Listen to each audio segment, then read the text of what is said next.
So hello everyone, my name is Rishabh Rastogi and I am a first year undergraduate at VCS Srinagar. So in this video, one of my friend Naman is going to explain the bond of Haryana. So please watch it until the end to clear your doubt and why students prefer other state colleges than their own state, that is Haryana.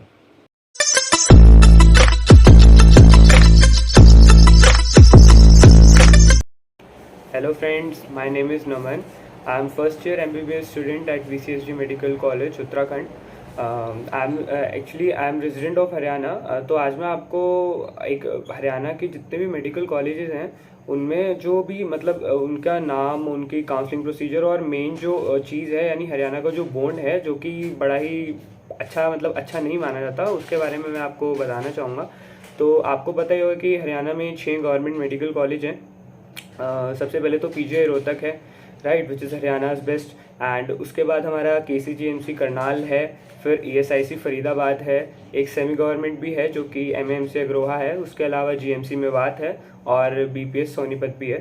तो इनमें से सबसे पहले तो मैं आपको ये बताना चाहूँगा कि जो ईएसआईसी फरीदाबाद है और एमएमसी अग्रोहा है, इन दोनों में बॉन्ड कंडीशन नहीं है, मतलब बॉन्ड नहीं लागू होगा अगर ये दोनों कॉलेज आप लेते हैं। तो जैसे आपका ईएसआईसी फरीदाबाद है, क्योंकि वो सेंटर के अंदर आता है तो उसकी जो फीस है वो 1 लाख है और सिर्फ आपका 1 साल का बॉन्ड है।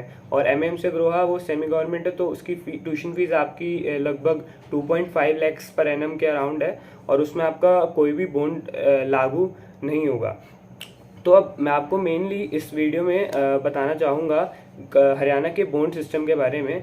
हरियाणा में 40 लाख और 7 साल का बॉन्ड है। आपको पता होगा कि अगर आपने 7 साल सर्विस नहीं दी तो आपको 40 लाख रुपए का बॉन्ड भरना पड़ेगा। और ये कोई सिंपल बॉन्ड नहीं है जैसे हम लोग देखते हैं कि जैसे अगर फॉर एग्जांपल हम एक यूपी का एग्जांपल लें कि अगर वहाँ पे हम देखें कि 2 साल का बॉन्ड है, तो अगर हम 2 साल सर्विस नहीं करेंगे तो हमें 10 लाख रुपए भरने पड़ेंगे। वहाँ पे क्या है कि अगर आप सर्विस नहीं करोगे तो भरने पड़ेंगे। अब ये हरियाणा का बॉन्ड सिस्टम कुछ ऐसा है कि ये जो है आपका क्या होगा, जब आप फर्स्ट ईयर में एडमिशन लोगे तो आपका जो लोन अमाउंट है साथ साथ ही जो 10 लाख में से कुछ तो जो है 80,000 के करीब आप ट्यूशन फीस स्पेंड करोगे। बाकी जो भी आपके 10 लाख में से अगर आप 80,000 घटाएं, जैसे 9,20,000 बच गए, तो ये जो मनी है इसका आपका लोन अमाउंट पास होगा हर साल, राइट। तो क्या होगा कि जैसे ही आपका लोन अमाउंट हर साल पास होगा तो 4 साल में लगभग ये आपके नाम से जो है गवर्नमेंट 36 लाख का लोन उठाएगी। तो ये जो 36 लाख का लोन उठाया इसका जो है आपका जो इंटरेस्ट रेट है वो पहले साल से लगना शुरू हो जाएगा और एट द लास्ट जब आपकी एमबीबीएस खत्म हो जाएगी तो अगर आपको गवर्नमेंट 7 साल की जॉब देती है तो वो गवर्नमेंट आपका विद इंटरेस्ट लोन पे करेगी। अगर गवर्नमेंट अगर आपको 7 साल की जॉब मतलब आपको जॉब नहीं मिलती तो उस केस में आपको विद इंटरेस्ट खुद लोन पे करना पड़ेगा। तो अभी इसमें बॉन्ड में गवर्नमेंट कोई आपको जॉब की श्योरिटी भी नहीं देती है, इसलिए इस बॉन्ड को अच्छा भी नहीं माना जाता है कि और बच्चे इतना लेना प्रेफर भी नहीं कर रहे हैं।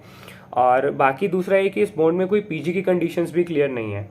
तो अगर आपके मार्क्स अच्छे हैं तो I will prefer you to go out of your state, मतलब कि आप बाहर के कॉलेज में चाहिए और इंडिया से कोई अच्छा कॉलेज उठा लीजिए इरिस्पेक्टिव ऑफ स्टेट। जैसे कि मुझे भी अपने स्टेट में मिल सकता था कॉलेज, पर फिर भी मैंने इरिस्पेक्टिव ऑफ बॉन्ड को प्रेफर नहीं किया और यहाँ उत्तराखंड में कॉलेज लिया। तो आप भी ऐसे अगर करना चाहें तो कर सकते हैं, इसमें कोई दिक्कत वाली बात नहीं है। अगर बॉन्ड का, क्योंकि बॉन्ड में अभी कंडीशंस क्लियर नहीं है और ये बॉन्ड कुछ ज़्यादा अच्छा भी नहीं मतलब माना जाता है।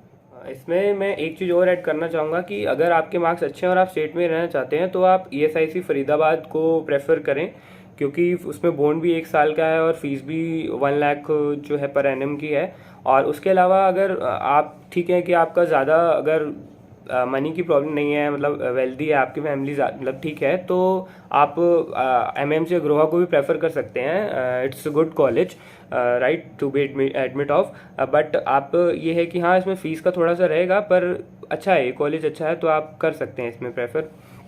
बाकी अगर काउंसलिंग डॉक्यूमेंट्स के बारे में बात करें तो वही कॉमन है, जैसे कि आपकी 10th और 12th की मार्कशीट और नीट का स्कोर कार्ड, राइट, नीट का एडमिट कार्ड और यही सब मतलब चीज़ें। जैसे कि अगर आप किसी कैटेगरी से हैं तो आपका कैटेगरी सर्टिफिकेट, करेक्टर सर्टिफिकेट चाहिए आपको। और उसके अलावा आपका अगर आप स्टेट कोटा से एडमिशन ले रहे हैं तो आपका एचआरसी यानी हरियाणा रेजिडेंट सर्टिफिकेट होना ज़रूरी है। अगर वो नहीं है तो आप इस समय बनवा लीजिए, नहीं तो काउंसलिंग के प्रोसेस में आपको दिक्कत होगी, right. So thank you and best of luck for your counselling. है।